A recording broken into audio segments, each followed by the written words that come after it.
Hello guys, नमस्ते, प्रणाम सभी को, राधे राधे, गुड मॉर्निंग।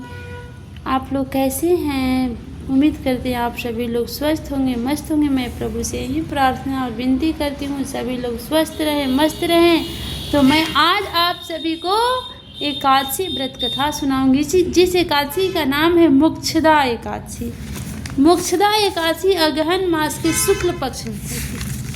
इस एकादशी का व्रत कथा मैं आप सभी को सुनाऊंगी। कृपया आप सभी लोग ध्यान से सुनिएगा, बीच में स्किप मत करिएगा। कथा पूरा सुनने का महत्व है। ऐसे भी मैं बढ़ा चढ़ा के नहीं करती हूँ, जो कथा है मैं उसी को पढ़ूंगी, इसलिए आप लोग कृपया ध्यान से सुनिएगा।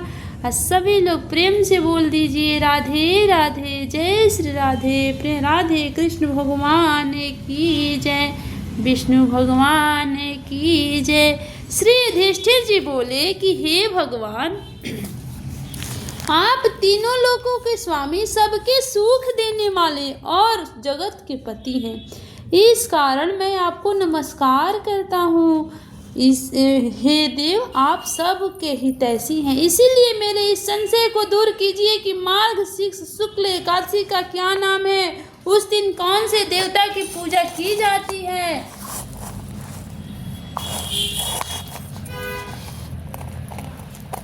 और उसकी विधि क्या है। भगवान,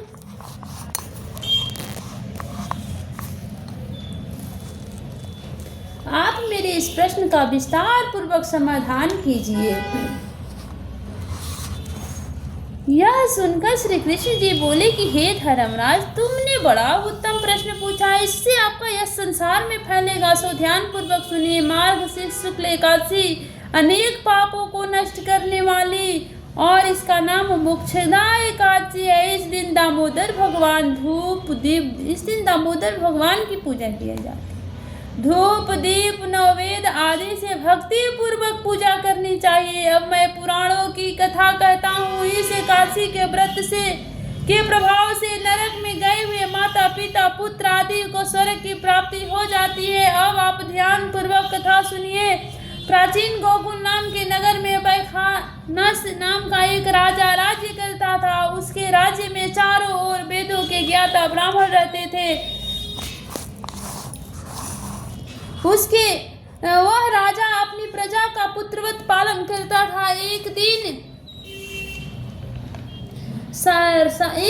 रात्रि के समय स्वप्न में राजा ने देखा कि उसका पिता नरक में पड़ा है। स्वप्न देखकर राजा को आश्चर्य हुआ। प्रातः काल होते ही विद्वान ब्राह्मण के सामने अपनी स्वप्न कथा कहने लगा। हे ब्राह्मण, रात्रि को स्वप्न में मैंने पिता को नरक में पड़ा देखा है और उन्होंने मुझसे कहा है कि हे पुत्र, मैं नरक में भोग रहा हूँ, मेरी यहाँ से मुक्ति करो। अब मैं क्या करूँ, कहाँ जाऊँ? इस दुख के कारण मेरा शरीर तप रहा है। आप लोग मुझे किसी ऐसे तप दान व्रत आदि को बतावे जिससे पिता की मुक्ति हो। उस पुत्र का जीवन व्यर्थ है जो पिता का उद्धार न कर सके। राजा के ऐसे वचन सुनकर ब्राह्मण बोले कि हे राजन, यहाँ से कुछ दूर पर पर्वत वर्तमान भूत भविष्य के ज्ञाता पर्वत नाम के ऋषि का आश्रम है। आप यह बात सब उनसे जाकर पूछ लीजिए, वे आपके प्रश्नों का उत्तर भली भांति दे सकते हैं। यह सुनकर राजा मुनि के आश्रम पर गए। उस आश्रम में अनेकों शांत चित्त योगी और मुनि तपस्या कर रहे थे। उस जगह चारों वेदों के ज्ञाता साक्षात ब्रह्मा के समान पर्वत मुनि बैठे थे। राजा ने वहां जाकर उनको साष्टांग प्रणाम किया। पर्वत मुनि ने राजा से सांगोपांग कुशल पूछी। राजा ने कहा कि महाराज, आपकी कृपा से मेरे राज्य में पूरी तरह कुशल है, परंतु अकस्मात एक विघ्न आ गया है जिससे मेरे चित्त में अशांति छा गई है। ऐसा सुनकर पर्वत मुनि ने एक क्षण के लिए अपनी आंखें बंद कर दी और भूत भविष्य को विचारने लगे। फिर बोले, राजन, मैंने अपने योग्य बल से तुम्हारे पिता के सब कर्मों को जान लिया है।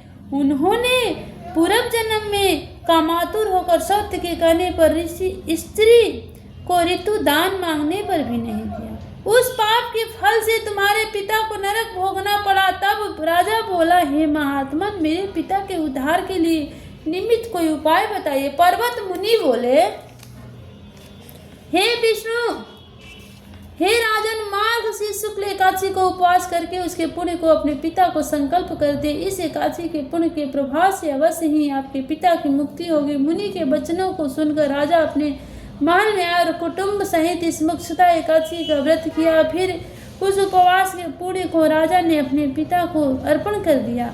उस पुण्य के प्रभाव से राजा के पिता को मुक्ति मिल गई और स्वर्ग को जाते हुए अपने पुत्र से कहने लगा, हे पुत्र, तेरा कल्याण हो। यह कहकर स्वर्ग को चला गया।